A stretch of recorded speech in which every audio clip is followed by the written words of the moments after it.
Hello guys! Hello Libra! Welcome dito sa aking channel, Kapalaran 888. Welcome! Alamin natin kung anong messages, vibration, gabay energy para sa lahat ng Libra. At ay general reading guys, so pwede kang makaresonate. Libra, tingnan natin kung ano yung possible message para sa iyo ng Venus retrograde.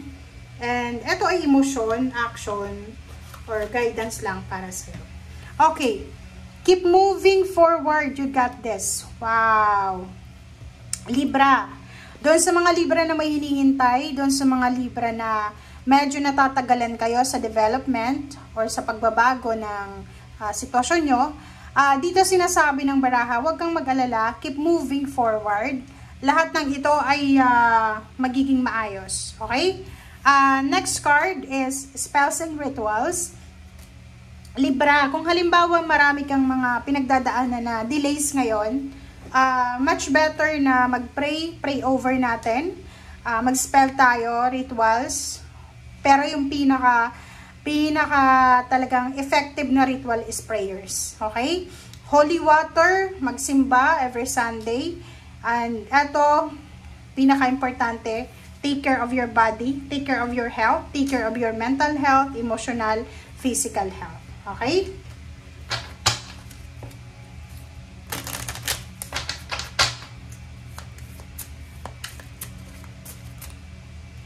Okay. Okay, Libra. Inner trust. Makinig ka, Libra, sa sinasabi ng iyong intuition. Okay? Makinig ka sa sinasabi ng iyong intuition. And then, sinasabi ng baraha sa'yo, makinig tayo sa ating puso at ating isip.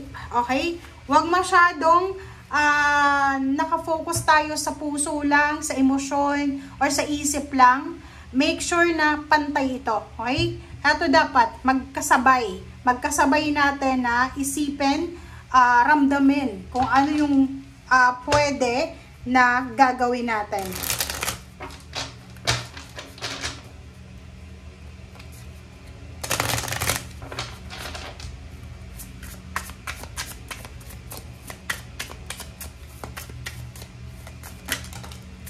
Okay.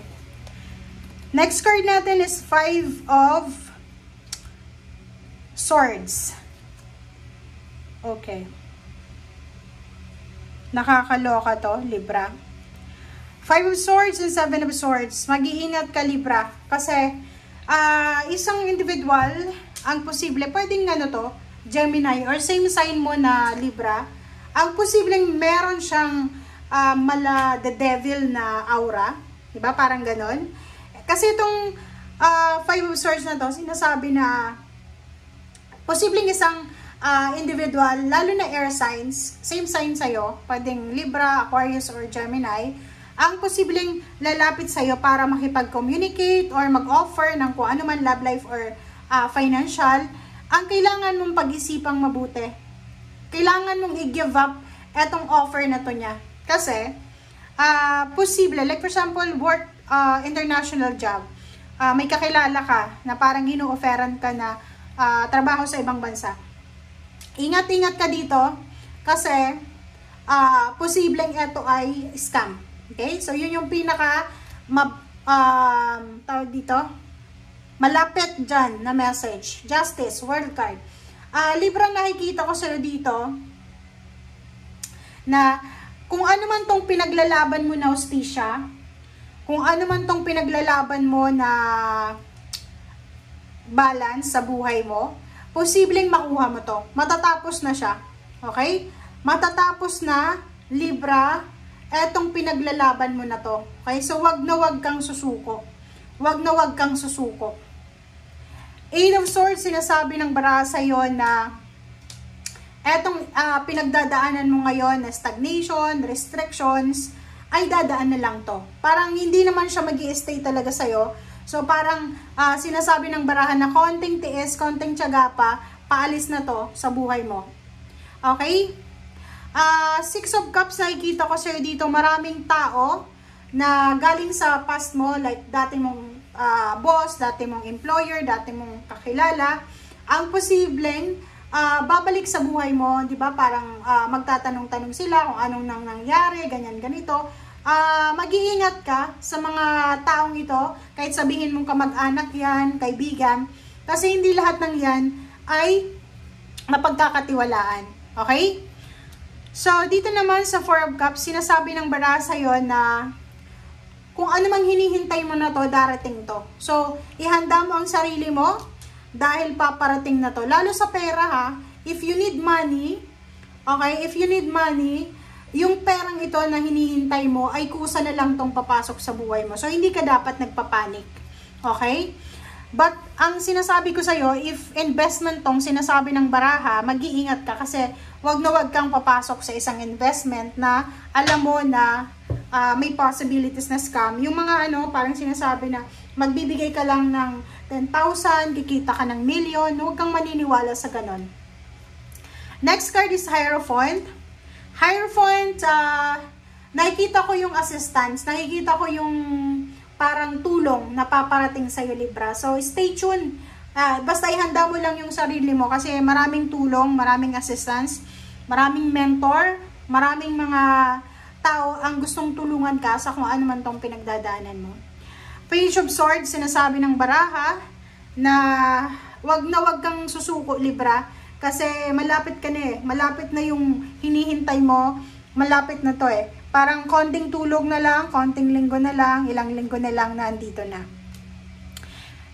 Nakikita ko si Libra na maybe last week of March or pwedeng third week of March, nakikita natin dito yung celebration, pwedeng expected or unexpected celebration. And nakikita ko sa'yo dito na aapaw yung cups mo. Sobra-sobra kang magiging masaya. Magiging masaya ka kasi ang tagal mo tong hinintay eh. 'Di ba?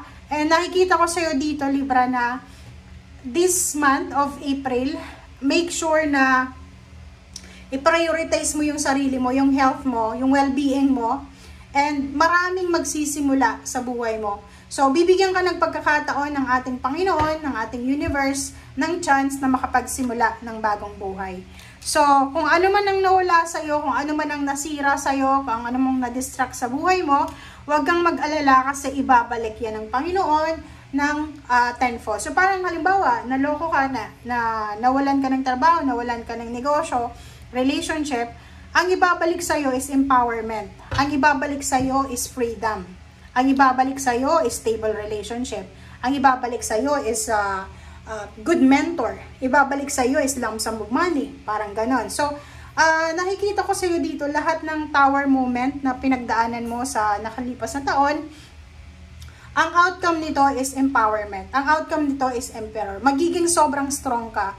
And after mong makasurvive dito sa tower moment na to, parang hindi mo na makikilala yung sarili mo. Kasi parang bago ka na eh. Parang maiisip mo na kaya ko pala yun na i-survive. Parang ganun. So, nakikita ko, Libra, na sobrang saya. Na pwedeng maiiyak ka sa sobrang saya. Dahil sa sobrang saya. Okay? Thank you guys. Bye!